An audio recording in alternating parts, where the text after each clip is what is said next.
നിങ്ങളുടെ ഉള്ളിലുള്ള കാര്യങ്ങൾ അല്ലെങ്കിൽ നിങ്ങൾ ചെയ്യേണ്ട കാര്യങ്ങൾ നിങ്ങളെക്കാൾ നന്നായിട്ട് വേറൊരാൾക്ക് ഹെൽപ്പ് ചെയ്യാൻ പറ്റില്ല.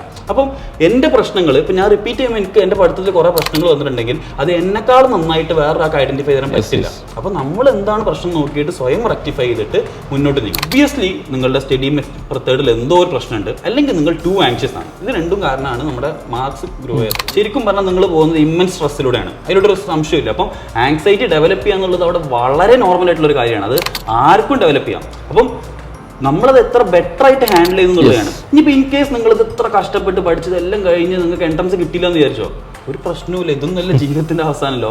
ലൈഫിൽ ഇതിൽ ഇമ്പോർട്ടൻ്റ് ആയിട്ടുള്ള ഒരുപാട് കാര്യങ്ങളുണ്ട്. നമ്മളിപ്പോൾ പോകുന്നത് വെറും നമ്മുടെ ലൈഫിൽ ഒരു ഫേസാണെന്ന് മാത്രം മനസ്സിലാക്കുക. നമ്മൾ ഇത്രയും പ്രഷറിലൂടെ പോകുമ്പോൾ അവിടെ ആങ്സൈറ്റി ഡെവലപ്പ് ചെയ്യുന്നത് നോർമലാണെന്ന് മനസ്സിലാക്കുക. ആ ആങ്സൈറ്റിനെ എങ്ങനെ ഡീൽ ചെയ്യുന്നുള്ളത് നോക്കുക. ഓക്കെ, ആങ്സൈറ്റി വരികയാണെങ്കിൽ നോർമലാണ്. അല്ലെങ്കിൽ ആങ്സൈറ്റി വന്നപ്പോൾ അയ്യോ എനിക്ക് ടെൻഷനായി, എനിക്ക് ഇനി പഠിക്കാൻ പറ്റില്ല, എനിക്ക് റാങ്ക് കിട്ടില്ല, അങ്ങനല്ല.